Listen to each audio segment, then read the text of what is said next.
Hello everyone, my name is Ina Martinez Alvarado and my partner is Brianna Durazo.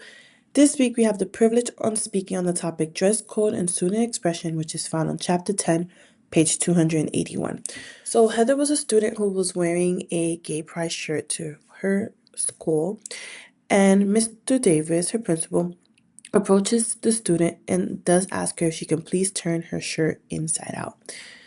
The student tends to feel a certain way, and later on throughout the week, she does not attend school.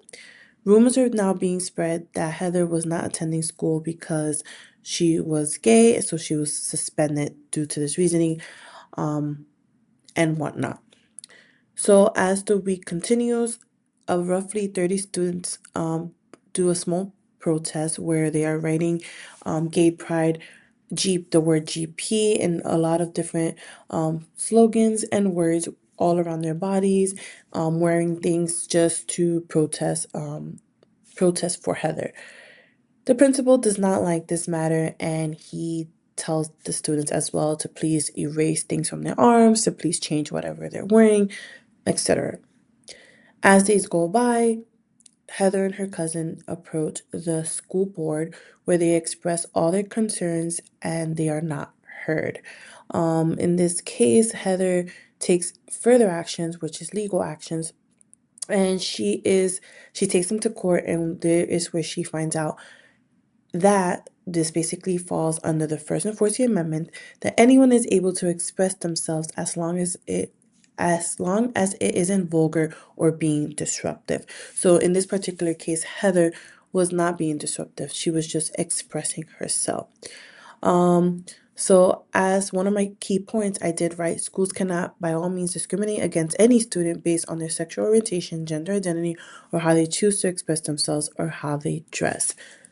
So the stakeholders in this topic are the students, the administrators, the families, and the community.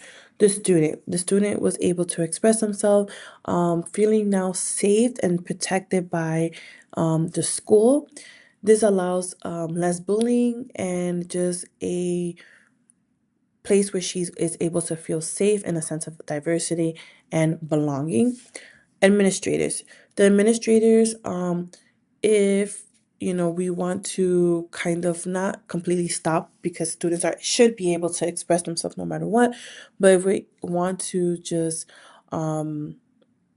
be mindful of how what's being presented within our students, in this chapter, I know is mentioned that dress codes should be implemented where it's equitable and legally, meaning that there shouldn't be any bias being placed or personal beliefs that may cause any discriminatory judgment.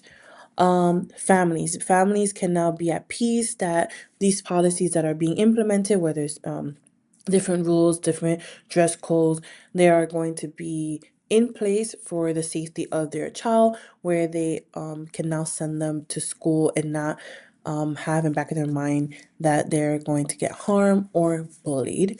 And then the community feels a sense of fairness, love, and welcome to the LGBTQ community.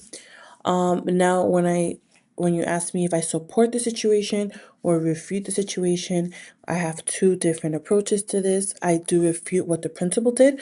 The principal in this case, he was standing more on his beliefs, and not really understanding that each student has the right to express themselves.